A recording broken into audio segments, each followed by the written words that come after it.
जम्मू कश्मीर के पहलगाम में 26 जिंदगियां तबाह हो चुकी हैं। 26 परिवार तबाह हो चुके हैं। किसी की बेटी बेवा हो गई है तो कोई बच्चा अनाथ हो गया है, किसी के घर का चिराग बुझ गया है। और ऐसे में ये सरकार की जवाबदेही तय करने का वक्त भी है और सरकार के साथ खड़ा होने का वक्त भी है। ये दोनों वक्त एक साथ हमारे साथ आए हैं और दोनों में सबसे बड़ी जवाबदेही सरकार को तय करनी होगी कि इस हमले का जिम्मेदार कौन है। क्या सरकार इस हमले की जवाबदेही तय करेगी? ये सवाल हैं और कई सवाल और हैं कि जब पहलगाम में इतना बड़ा हमला हुआ तो आखिर सेना कहाँ थी? क्या कोई एक भी सेना का जवान उस बैरसंग घाटी में मौजूद नहीं था जब 3 आतंकियों ने चारों तरफ से घेर कर एक तरह से नरसंहार किया, आम जनता पर हमला किया, पर्यटकों पर हमला किया, भारत की आत्मा पर हमला किया? सवाल यही है कि आखिर वहां सेना मौजूद क्यों नहीं थी? ये किसकी लापरवाही थी? दूसरा सवाल कि क्या खुफिया एजेंसियां नाकाम रहीं?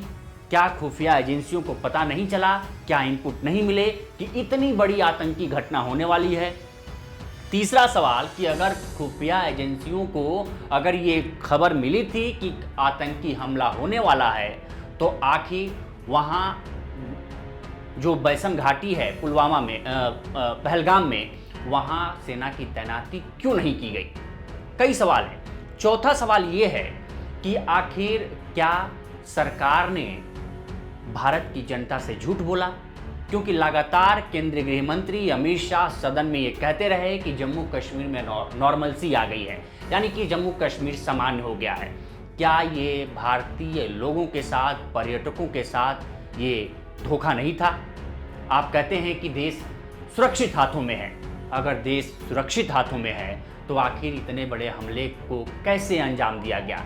आपकी खुफिया एजेंसियां कहाँ थी? आपके सेना के अधिकारी कहाँ थे? ये सवाल पूछा जाएगा आपसे। जब आपको जवाबदेही तय करनी होगी कि आखिर इसका जिम्मेदार कौन है।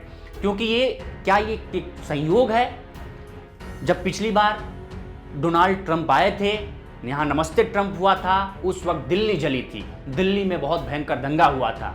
अब जब जेडी वेंस आए हैं, उपराष्ट्रपति आए हैं, तब पहलगाम में इतना बड़ा आतंकी हमला हुआ है। ये संयोग नहीं हो सकता। लोग सवाल पूछ रहे हैं और सरकार को ये जवाबदेही तय करनी होगी कि आखिर चूक कहाँ हुई। आगे आप क्या करेंगे, ये आगे का सवाल है। लेकिन जहाँ चूक हुई, क्या उसकी समीक्षा की जाएगी? कब तक ऐसे हमले होते रहेंगे? क्योंकि ये पहली बार नहीं है। इससे पहले भी पर्यटकों पर हमले हुए हैं, बसों पर हमले हुए हैं, आम जनता को निशाना बनाया गया है, टारगेटिंग किलिंग हुई है। जब ऐसे हो रहा है तो जीडी बख्शी का इस वक्त में एक बयान है जो पिछले साल उन्होंने कहा था जब उरी पे अटैक हुआ था, उरी में सेना पर अटैक हुआ था। उस समय जीडी बख्शी ने एक सवाल उठाया था, जो पूर्व ब्रिगेडियर हैं, जो सेना के अधिकारी हैं। उन्होंने कहा था कि जब जम्मू कश्मीर के कुछ इलाकों में नॉर्मलसी थोड़ी बहुत आने लगी तो केंद्र की मोदी सरकार यानी गृह मंत्रालय ने वहाँ से सेना का मूवमेंट दूसरी तरफ डिप्लॉय कर दिया, यानी कि वहाँ खाली स्थान छोड़ दिया गया। अब क्या हुआ कि खाली स्थान छोड़ने की वजह से वहाँ फिर से आतंकियों का आवागमन शुरू हो गया, यानी कि जो आतंक से सफाया, जहाँ आतंक का सफाया हो चुका था, फिर से जब सेना का मूवमेंट दूसरी जगह किया गया तो फिर वहाँ आ गया। आखिर ये क्यों किया गया, ये भी एक सवाल है। दूसरा, जीडी बख्शी ने यह भी सवाल उठाया था कि आखिर पिछले 5-6 सालों से सेना में भर्ती क्यों नहीं की जा रही है, सेना में भर्ती क्यों रोकी गई है? ये भी सवाल है, क्योंकि सेना के भर्ती में कमी की वजह से ही वहाँ तैनाती नहीं हो पा रही है। तो बहुत सारे सवाल हैं जो सरकार को जवाब देने होंगे और ये ऐसा वक्त है जब सरकार के से सवाल और जवाबदेही करने का वक्त भी है और सरकार के साथ खड़ा होने का वक्त भी है।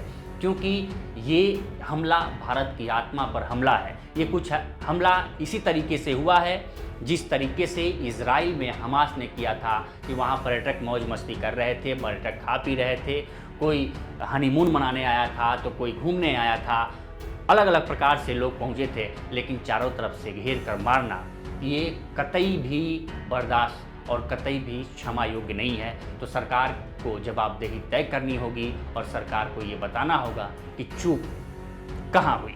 इसके साथ ही सरकार को ये भी बताना होगा कि पुलवामा में जो अटैक हुआ, उरी में जो अटैक हुआ, उसके गुनाहगारों का क्या हुआ। जांच कहां तक पहुंची? क्या ऐसे ही ढुलमुल रवैया इस मामले में भी अपनाया जाएगा? ये भी सवाल का जवाब देना होगा। तो फिलहाल इस वीडियो में इतना ही। बाकी देश दुनिया की तमाम खबरों के लिए बने रहे लोकमत हिंदी के साथ।